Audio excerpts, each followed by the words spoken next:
أنت السلام ومنك السلام أنت السلام ومنك السلام تباركت يا ذا الجلال والإكرام. Bismillahirrahmanirrahim. Assalamualaikum warahmatullahi wabarakatuh. Alhamdulillahirabbil alamin. Assalatu wassalamu ala asrofil anbiya'i wal mursalin sayyidina wa nabiyina Muhammadin wa ala alihi wa barik wa sallim ajmain, amma ba'd. Selamat siang anak-anak. Sehat? Alhamdulillah sudah sehat. Sudah tahu kita mau belajar apa? Iya. Oke. Sebelum kita mengawali pembelajaran fikih pada hari ini, marilah kita bersama-sama membacakan doa terlebih dahulu. Al-Fatihah.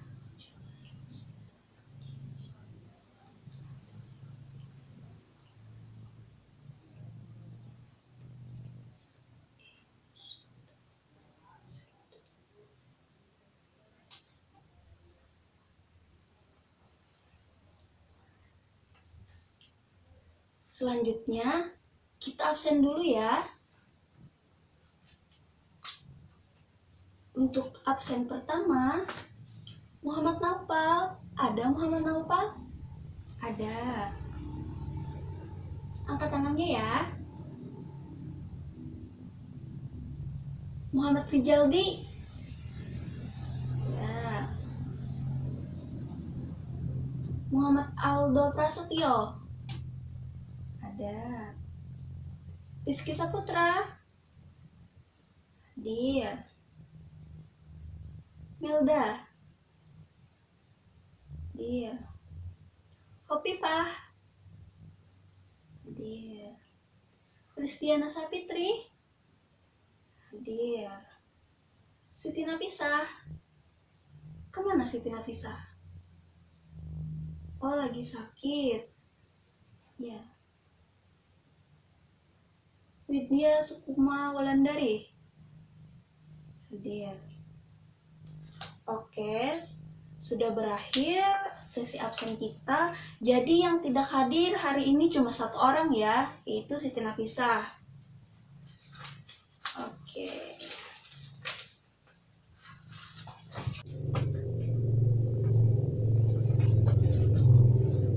Oke anak-anak, ada yang tahu kita hari ini membahas materi apa? Iya, materi sholat dalam keadaan darurat. Nah, sholat dalam keadaan darurat.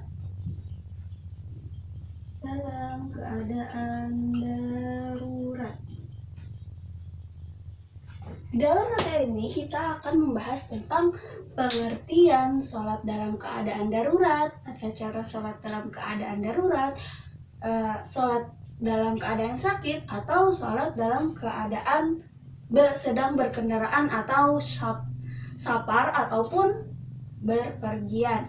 Nah, secara lengkapnya Ibu akan menampilkan PowerPoint yang akan berada di belakang. Ibu harap kalian dapat memperhatikan secara benar-benar materi pelajaran yang akan Ibu sampaikan nantinya. Langsung saja Ibu akan menampilkan PowerPoint-nya. Sholat dalam keadaan darurat, kelas 7 semester genap, Madrasah Tsanawiyah. Apa yang kalian ketahui tentang sholat dalam keadaan darurat? Pengertian sholat dalam keadaan darurat bagi orang yang sakit atau yang sedang dalam keadaan sulit dalam melaksanakan sholat, Allah memberi keringanan atau rukhsah sesuai kondisi masing-masing. Nah, jadi orang yang tidak dapat melaksanakan sholat sebagai mestinya akan digantikan dengan tata cara sholat dalam keadaan darurat ini. Sholat bagi orang sakit. 3 cara sholat bagi orang sakit. Pertama, cara sholat dengan duduk. Kedua, cara sholat dengan tidur pada lambung. Ketiga, cara sholat dengan telentang. Kita bahas cara pertama, yaitu cara sholat dengan duduk. Yaitu dengan duduk seperti duduk antara dua sujud pada tahiyat awal, sekedap membaca doa iftitah, Fatihah, dan membaca ayat Al-Quran. Dilanjutkan dengan ruku, yaitu dengan duduk membungkuk, membaca tasbih rukuk sebagaimana biasa. Selanjutnya i'tidal dengan duduk kembali. Dan terakhir sesudah itu sujud sebagaimana sujud biasa dengan membaca tasbih. Kemudian menyempurnakan rakaat kedua sebagaimana rakaat pertama. Selanjutnya, cara sholat duduk dengan telambung, yaitu hendaknya berbaring dengan di atas lambung kanannya atau tidur miring, membujur ke selatan. Kemudian telinga sebelah kanan tertindih kepala bagian kanan. Dan perut dada kaki menghadap kiblat. Kemudian niat dan takbiratul ihram, lalu membaca bacaan seperti biasa dalam sholat. Untuk melakukan ruku dan sujud cukup dengan anggukan kepala ke depan dan kelupak mata. Jika tidak bisa, maka gunakanlah dalam hati selama kita masih sadar. Demikian lakukan hingga salam. Terakhir, cara sholat dengan telentang, yaitu dengan cara tidur telentang, kepala ditinggikan dengan bantal, muka diarahkan ke kiblat, kemudian berniat sholat sesuai dengan sholat yang diinginkan. Untuk melakukan ruku, sujud cukup dengan kedipkan mata. Nah, jadi kedipkan mata saja. Jika tidak bisa juga mengkedipkan mata, maka lakukanlah dalam hati selama masih sadar. Adapun bacaan-bacaannya adalah seperti dalam bacaan sholat sampai selesai. Nah, itu cara-cara melakukan sholat dalam keadaan darurat atau dalam keadaan sakit.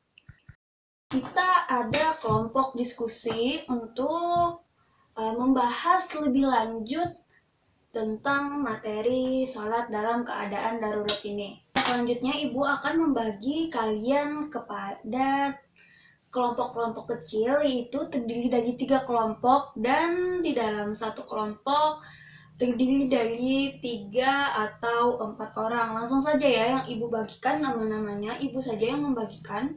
Kelompok pertama, Muhammad Naufal, Melda, dan Muhammad Taufik. Kelompok kedua, dicatat ya, Muhammad Rijaldi, Khofifah, dan Muhammad Aldo Prasetyo.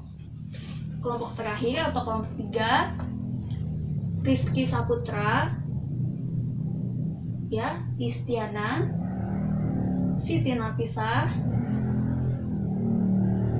dan Widya Sukma Wulandari. Karena Siti Nafisah tidak hadir, maka Siti Nafisah untuk kelompok hari ini kita tinggal saja. Nanti Ibu memberi tugas tambahan bagi dia. Bisa dipahami? Apakah ada pertanyaan dulu untuk kelompok ini?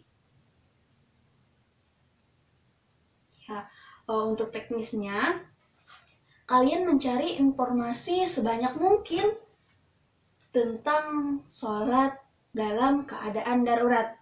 Nah, selain yang Ibu jelaskan tadi,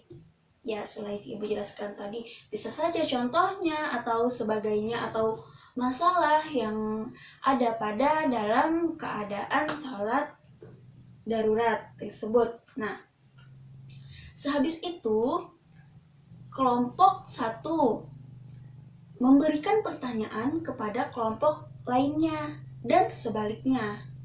Nah, jadi yang menjawab bukan kelompok satu, tapi misalnya kelompok satu memberikan jawaban kepada kelompok dua dan sebaliknya.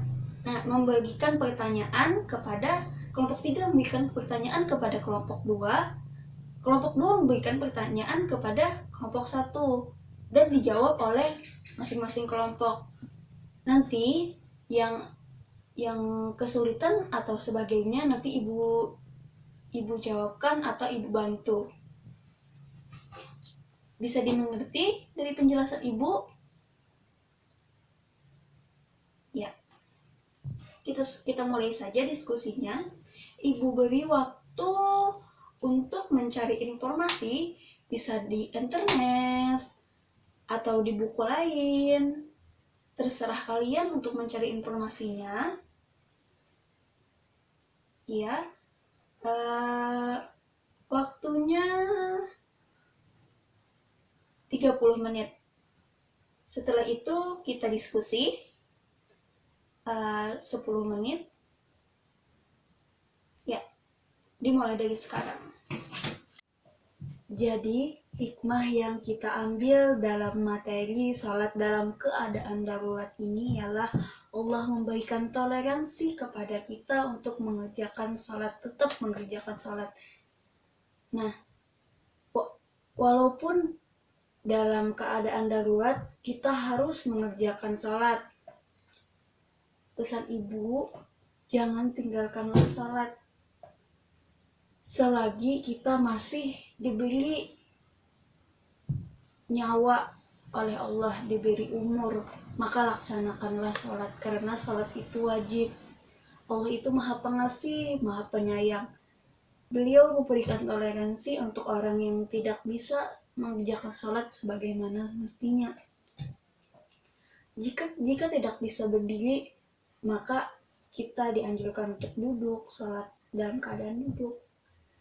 Jika tidak bisa duduk juga, maka kita bisa dianjurkan untuk sholat berbaring.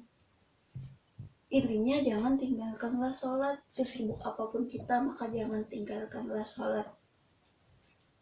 Untuk mengatasi hal darurat, sudah ada dijelaskan pada pembelajaran tadi tata cara sholat dalam keadaan darurat, bagaimana sholat orang sakit, bagaimana sholat dalam kendaraan. Nah, situ sudah dijelaskan. Intinya jangan tinggalkanlah sholat sesibuk apapun, karena sholat adalah perintah Allah yang wajib kita laksanakan.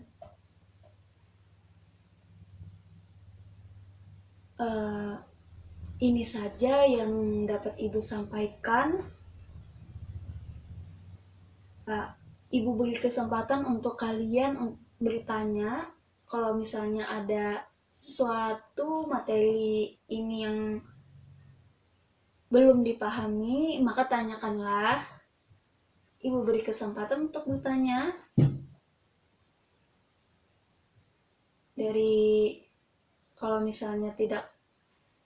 Kalau misalnya kalian belum memahami dari materi yang ibu jelaskan, atau masih ada yang ditanyakan tentang informasi-informasi sholat darurat yang tadi kita diskusikan, maka ibu silakan bertanya.